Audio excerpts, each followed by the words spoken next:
Hello friends, मैं विजय कुमार और आप सबको बहुत बहुत स्वागत है हमारे इस यूट्यूब चैनल में। दोस्तों लोग बात करने वाले हैं क्लास 10th का सब्जेक्ट सोशल साइंस का प्री बोर्ड एग्जामिनेशन। कौन सा एग्जाम है? प्री बोर्ड एग्जाम है जो हाल ही में हुआ था। जो क्या हुआ है कि जो सभी ऑब्जेक्टिव क्वेश्चन जो पूछा गया था वह क्वेश्चन से सेट से थोड़ा सा हट के था, सेट से नहीं मिल रहा था। तो हमको क्या करना है कि वो सभी क्वेश्चंस को भी अच्छी तरह से पढ़ लेना है, सही आंसर भी जान लेना है, ताकि क्या पता कि जो हमारा आने वाला एग्जाम है, एनुअल एग्जाम है, उसमें हेल्पफुल करेगा, मदद करेगा। तो इस वीडियो को पूरा तक देखिएगा और साथ ही साथ अब नहीं है तो प्लीज़ इस चैनल को सब्सक्राइब कर लीजिएगा, ताकि हमारा हर एक वीडियो का नोटिफिकेशन आप तक फटाफट पहुंच जाएगी। तो चलिए हम लोग देखते हैं, फटाफट स्टार्ट करते हैं। सबसे पहले सेट में देखते हैं। सबसे पहले इकाई 1 में हमारा इतिहास है। तो इतिहास में क्या क्या क्वेश्चन आया देखिए। पहला नंबर जो क्वेश्चन था, इंडो चाइना का निर्माण कब हुआ? इंडो चाइना का बना कब था? तो उसका जो सही आंसर है दोस्तों 1887 ईस्वी है। क्या है? 1887 ईस्वी है, लेकिन यहाँ पर ऑप्शन में नहीं दिया हुआ है, तो आंसर यही याद रखना है, 1887 ईस्वी।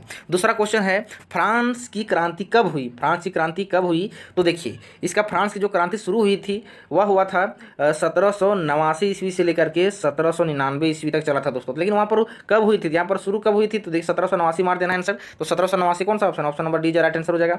अब अगला जो क्वेश्चन है, बोला कि नेपोलियन बोनापार्ट कौन था? नेपोलियन बोनापार्ट वह क्या था, कौन था? तो वह जो आंसर हो जाएगा उसका, और फ्रांस के सम्राट थे। क्या थे? फ्रांस के सम्राट थे, ठीक है। तो फ्रेंच इंपेरर थे, है कि नहीं? तो उसको याद रखना है, option number B right answer.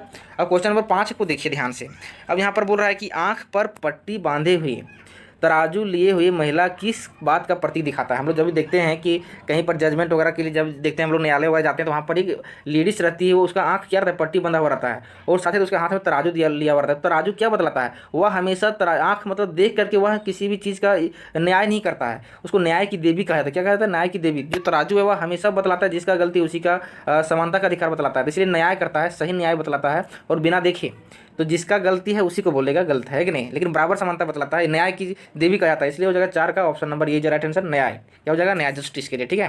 Question number 5 देखिए हम लोग, क्या है कि निम्नलिखित में से किस देश को सभ्यता का पालना के रूप में माना जाता है? सभ्यता का पालना, ठीक है। तो उसका जो सही आंसर हो जाएगा वह हो जाएगा ग्रीस। क्या हो जाएगा? ग्रीस। तो ग्रीस यहाँ पर कहाँ पर है? तो option number D right answer. उसको यूनान भी कहते हैं। क्या कहते हैं? यूनान, ठीक है। तो ग्रीस को बोलते हैं यूनान, तो उसी को कहा जाता है सभ्यता का पालना। अब अगला नंबर क्वेश्चन 6 नंबर में देखते हैं। बोला कि साइमन कमीशन भारत कब पहुंचा था? तो साइमन कमीशन जो थे वह भारत में 1928 ईस्वी में पहुंचे थे। कब पहुंचे थे? 1928 ईस्वी। तो ऑप्शन हो जाएगा सी, ऑप्शन सी हो जाएगा 1928 ईस्वी, सही आंसर हो जाएगा। 7 नंबर क्वेश्चन बोल रहा है कि भारत छोड़ो आंदोलन कब शुरू हुआ था? तो भारत छोड़ो आंदोलन शुरू हुआ था 9 अगस्त 1942 ईस्वी में। तो देखिए अगस्त 1942 बोल रहे हैं, यहाँ पर डेट नहीं लिखा हुआ है, तो अगस्त 1942 ईस्वी में। तो ऑप्शन नंबर सी जा राइट आंसर हो जाएगा। क्वेश्चन नंबर 8 देखते हैं हम लोग। 8 नंबर में क्या बोल रहा है?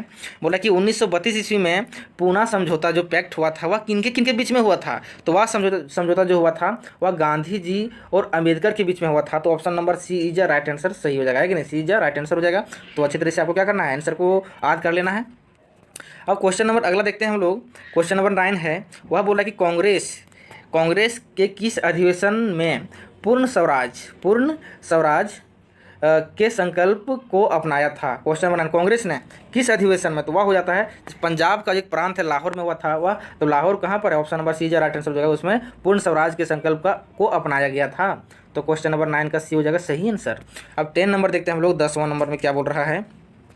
निम्नलिखित में से किसने 1919 ईस्वी का रॉलेट एक्ट पारित किया था? किसने पारित किया था 1919 में? तो वह उसको एक काला कानून भी कहा जाता है। तो वो जो कानून जो पास किया गया था वह कानून ब्रिटिश काउंसिल के द्वारा पास किया गया था। तो option number D right answer हो जाएगा, ठीक है।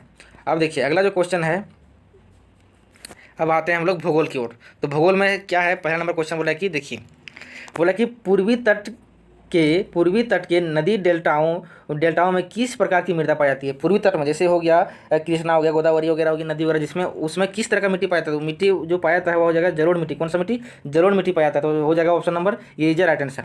12 नंबर क्वेश्चन बोल रहा है यहाँ पर कि पंजाब में भूमि निम्नीकरण निम्नलिखित में से मुख्य कारण क्या है? पंजाब में हम लोग देखते हैं कि भूमि निम्नीकरण का तो उसका रीजन क्या है? तो रीजन अधिकतर वहाँ पर खेती होता है। क्या होता है? खेती होता है, अधिक सिंचाई के कारण होता है। तो option number C right answer हो जाएगा। 12 का सी आंसर सही हो जाएगा, अधिक सिंचाई के कारण।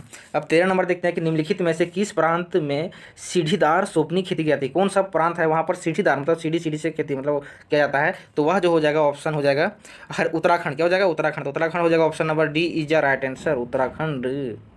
अब अगला जो है 40 नंबर बोला है कि लौह अयस्क किस प्रकार का साधन है। लौह अयस्क है वह किस तरह का साधन है, तो वह है अनवीकरणीय, धीरे धीरे खत्म होते जा रहा है कि नहीं, तो अनवीकरणीय साधन के योग्य साधन के रूप में आएगा, तो हो जाएगा option number D is right answer. अब 15 नंबर क्वेश्चन देखते हैं हम लोग। तो 15 नंबर क्वेश्चन बोले कि ज्वारीय ऊर्जा निम्न में से किस प्रकार का संसाधन है। ज्वारीय ऊर्जा हम लेते हैं कि वह पुनः पूर्ति हो गया, क्या कर सकते हैं, रिप्लेनिशेबल है, मतलब रिप्लेस बार बार उसको क्या रीयूज भी कर सकते हैं कि नहीं, तो वह हो जाएगा रिप्लेसिनेबल के अंतर्गत आएगा, पुनः पूर्ति योग्य के रूप में उस संसाधन के रूप में हम लोग रख सकते हैं कि नहीं।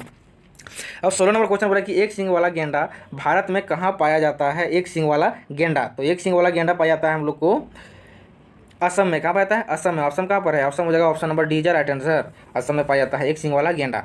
अब 17 नंबर क्वेश्चन बोल रहा है यहाँ पर कि एशियाई सिंह का प्राकृतिक आवास भारत में किस राज्य में स्थित है। तो एशियाई प्राकृतिक आवास जो बनाया गया था वह गुजरात में। कहाँ बनाया था, गुजरात में। कितना वर्ग किलोमीटर स्क्वायर बनाया गया था, तो उसका जो बनाया गया था 1412 किलोमीटर स्क्वायर के क्षेत्र में बनाया गया था दोस्तों, इसको याद रखना है। अब 18 नंबर में देखते हैं कि किस राज्य में काली मृदा पाई जाती है। तो कौन सी वह राज्य है जहाँ पर काली मृदा पाई जाती है, तो वह जो आंसर हो जाएगा उसका हो जाएगा भी गुजरात ही होगा। कि गुजरात में क्या होता है, ये सभी जो राज्य है उसमें नहीं पाया जाता है, बाकी एक जो गुजरात है उसमें क्या होता है, काली मृदा पाई जाती है।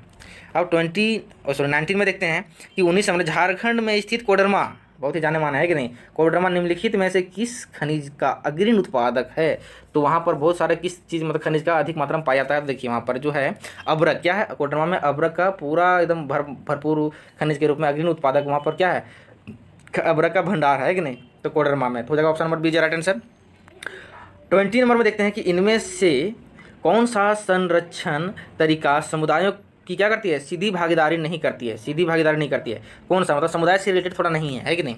तो संयुक्त वन प्रबंधन, ये क्या है, जॉइंट फॉरेस्ट मैनेजमेंट, इसमें भी क्या एक समुदाय के बीच में रिलेशन बतला रहा है। चिपको आंदोलन में क्या था, मूवमेंट था एक पौधे वगैरह का, उसमें भी क्या था, सभी समाज के लोग उसमें पार्टिसिपेट कर रहे थे, तो उसमें भी समाज से मिला जुला है। बीज बचाओ आंदोलन में भी क्या था, बीज, बहुत सारे बीज को बचाने का, तो उसमें भी क्या होता है, एक समुदाय के बहुत सारे समुदाय के लोग भाग ले रहे थे। अगला जो है वन्य जीव पशु विहार का परिसीमन मतलब धीरे धीरे क्या हो रहा है, वर्ल्ड वाइड जो हमारा पशु का जो है वह धीरे धीरे क्या हो रहा है, परिसीमन हो जा रहा है। तो उसमें क्या होता है, कोई इसमें समुदाय से रिलेटेड नहीं है, तो उसमें देखिए तो हम लोग क्या हो रहा है, 20 का हो जाएगा option number D right answer हो जाएगा। अब 21 नंबर देखिए, अब क्वेश्चन आ गया हमारा अर्थशास्त्र से, इकोनॉमिक्स से, तो इकोनॉमिक्स का क्वेश्चन भी कुछ देख लेते हैं। अब हम लोग देखते हैं 21 नंबर क्वेश्चन नंबर। अब बोल रहा है कि निम्नलिखित में से कौन सा देश विकास के संदर्भ में सर्वोत्तम है, सबसे ज़्यादा तेजी से विकास हो रहा है कि नहीं, सबसे बेस्ट विकास हो रहा है। तो देखिए यहाँ पर जो ऑप्शन है, पहला है भारत, दूसरा पाकिस्तान, तीसरा में श्रीलंका, चौथा में नेपाल है। तो इस चारों देश में अगर बात करें तो कॉन्टेक्स्ट में देखें तो इंडेक्स नंबर में तो भारत सबसे आगे। क्या है, भारत सबसे आगे, तो भारत में क्या हो रहा है, तेजी से विकास हो रहा है इन सभी देशों से। तो इस तरह से ऑप्शन नंबर ये हो जाएगा सही आंसर, भारत।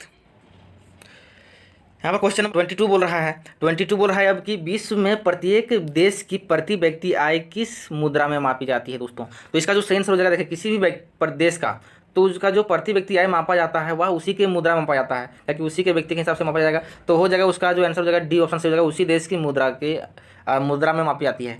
अब 23 नंबर क्वेश्चन थोड़ा सा लॉजिकली देखिए, ध्यान से समझना है पढ़ के। अब औसत वाला क्वेश्चन है, बोल रहा है कि मान लीजिए कि एक देश में 4 परिवार है। कितना है, 4 परिवार है, 4 परिवार यहाँ पर खींच दिए। अब बोला कि प्रति व्यक्ति की आय 5000 है। कितना है, 5000 है, इसको भी 5000, इसको भी 5000, इसको भी 5000, इसको भी 5000, क्या टोटल 20000 हो गया। कितना हो गया, 20000 हो गया। अब बोल रहा है कि मान अगर तीनों परिवार की आय, पहला की जो आय है वह 4000 है, दूसरा की आय 7000, तीसरा की आय 3000 है, तो टोटल जोड़ते कितना हो जाएगा, 20000 टोटल होना चाहिए।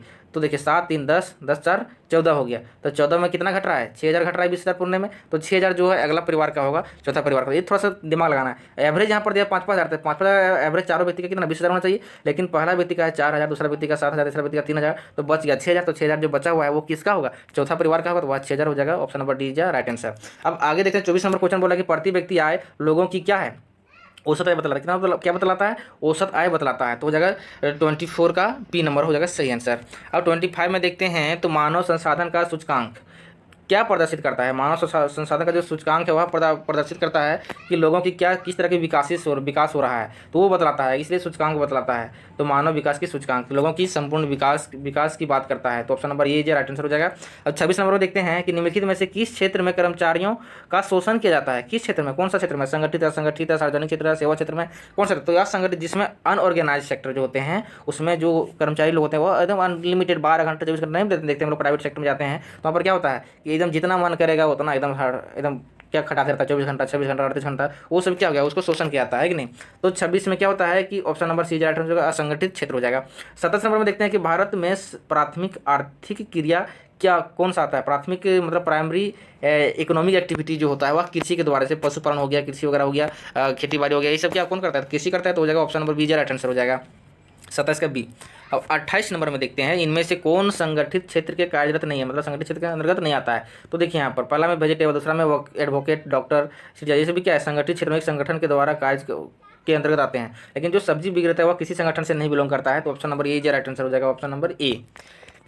अब 29 नंबर में देखते हैं, बोल रहे हैं यहाँ पर कि कृषि डायरी निम्नलिखित में से किस क्षेत्र से संबंधित गतिविधियाँ हैं, कौन से क्षेत्र से बिलोंग करता है। तो कृषि वगैरह जो होता है वह डायरी वगैरह जो उत्पादन होता है वह किससे बिलोंग करता है, वह सभी प्राइमरी क्या है, प्राइमरी के अंदर आता है, प्राइमरी एक्टिविटी के अंतर्गत आता है, सेक्टर के अंतर्गत। तो हो जाएगा option number A right answer हो जाएगा।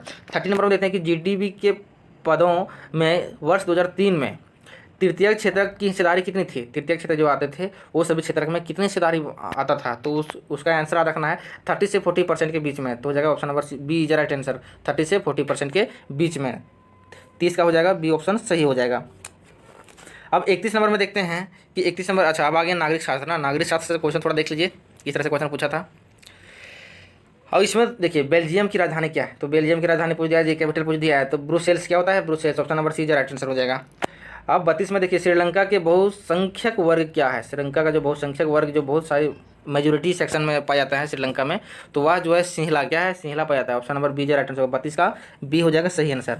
अब 33 में देखिए यहाँ पर बोल रहा है कि बेल्जियम में निम्न में से कौन सी भाषा बोली जाती है। बेल्जियम में तो वहाँ पर डच भी बोला जाता है, फ्रेंच भी बोला जाता है, जर्मन भी बोला जाता है, तो हो जाएगा option number D right answer, सभी ऑप्शन सही हो जाएगा, option number D right answer. अब देखिए 34 नंबर बोला कि इन निम्न में से कौन से सत्ता की साझेदारी का कारण है। सत्ता की साझेदारी का कारण क्या हो सकता है, तो पहला युक्ति परक, एकदम परक भी होना चाहिए कि नहीं, रीजन भी होना चाहिए, कोई कारण होना चाहिए, नैतिक मोरल रीजन, उसका नैतिक भी रीजन भी होना चाहिए कि नहीं, तो इनमें से बोथ, तो हो जाएगा option number C is right answer, option number C is right answer हो जाएगा। 35 नंबर में देखते हैं कि श्रीलंका एक स्वतंत्र राज्य बना, तो श्रीलंका स्वतंत्र राज्य कब बना था भाई, तो ऑप्शन नंबर हो जाएगा 1928 क्या हो जाएगा, अच्छा 1928 में बना था, तो option number B right answer हो जाएगा 1948 बोल दिया ना, तो 35 का हो जाएगा 1948 ईस्वी में हो जाएगा, क्या हो जाएगा मतलब अलग हुआ राज्य बना था, स्वतंत्र राज्य बना था, तो हो जाएगा option number B right answer. अब अगला जो क्वेश्चन है 36 नंबर में बोल रहा है यहाँ पर कि भारत में निम्न शासन प्रणाली क्या है, किस तरह का शासन प्रणाली है भारत में। तो भारत जो एक शासन प्रणाली जो भारत देश है वह संघात्मक शासन प्रणाली को यूज करता है। किस तरह का संघात्मक शासन प्रणाली है, ठीक है, तो इसको याद रखना चाहिए। जैसे 37 में जैसे संयुक्त राष्ट्र अमेरिका हो गया, स्विट्जरलैंड हो गया, ये सभी क्या है संघात्मक शासन प्रणाली को यूज करते हैं, तो हो जाएगा ऑप्शन नंबर ए हो जाएगा सही। अब हम लोग देखते हैं क्वेश्चन नंबर 37, इसमें बोल रहा है कि भारतीय संविधान द्वारा शक्तियों का विभाजन कितने सूचियों में किया गया है दोस्तों। तो देखिए शक्तियों का जो विभाजन किया गया है वह 3 सूची में किया गया। कितना किया गया, 3, तो कौन कौन है, राज्य सूची, पहला है संघ सूची, दूसरा है राज्य सूची, तीसरा है समवर्ती सूची। तो 3 सूची था, तीनों सूची में क्या कर दिया गया, विभाजित किया गया है। तो इसको याद रखना है कितना सूची में, 3 सूची में, तो option number B is right answer हो जाएगा। अब अगला नंबर जो क्वेश्चन हो जाएगा, अब बोल रहे हैं यहाँ पर कि समवर्ती जो सूची है, समवर्ती सूची में दिए गए विषयों पर कानून बनाने का अधिकार निम्न में से किसके पास है। जो समवर्ती सूची का जो कानून बनाता है वह कौन बनाता है, तो वह देखिए राज्य सरकार और राज्य का जो मंत्री होते हैं और संसद जो होते हैं, पार्लियामेंट और स्टेट लेजिस्लेचर, वो दोनों मिलकर क्या बनाते हैं, उसका कानून बनाते हैं। तो वही हो जाएगा, आंसर हो जाएगा option number D right answer हो जाएगा। अब 39 में देखते हैं कि ग्राम पंचायत की बैठकों की अध्यक्षता में कौन करता है अध्यक्षता, गांव पंचायत की बैठक में, तो वह सरपंच करता है। कौन करता है, सरपंच, ठीक है। अब 40 नंबर लास्ट ऑब्जेक्टिव क्वेश्चन क्या है दोस्तों। अब अवशेष विषयों, जो अवशेष मतलब रेसिड्यूरी जो सब्जेक्ट होते हैं, जो इस सभी क्या इसके अलावा जो सब्जेक्ट आते हैं, उनका कानून बनाने का अधिकार निम्न में से किसके पास है, तो उनका जो कानून क्या है वो राज्य और मतलब संसद और राज्य मंत्रिमंडल दोनों बनाते हैं उसका भी, तो ये भी हो जाएगा ऑप्शन नंबर सी हो जाएगा, दोनों के पास होता है इसका कानून बनाने का अधिकार दोस्तों। इस तरह से यही सभी क्या ऑब्जेक्टिव क्वेश्चन पूछा गया था हमारे प्री बोर्ड एग्जाम में, तो अच्छी तरह से पढ़ लेना है और अपने दोस्तों के पास भी शेयर कीजिए ताकि सभी के हेल्पफुल होगा।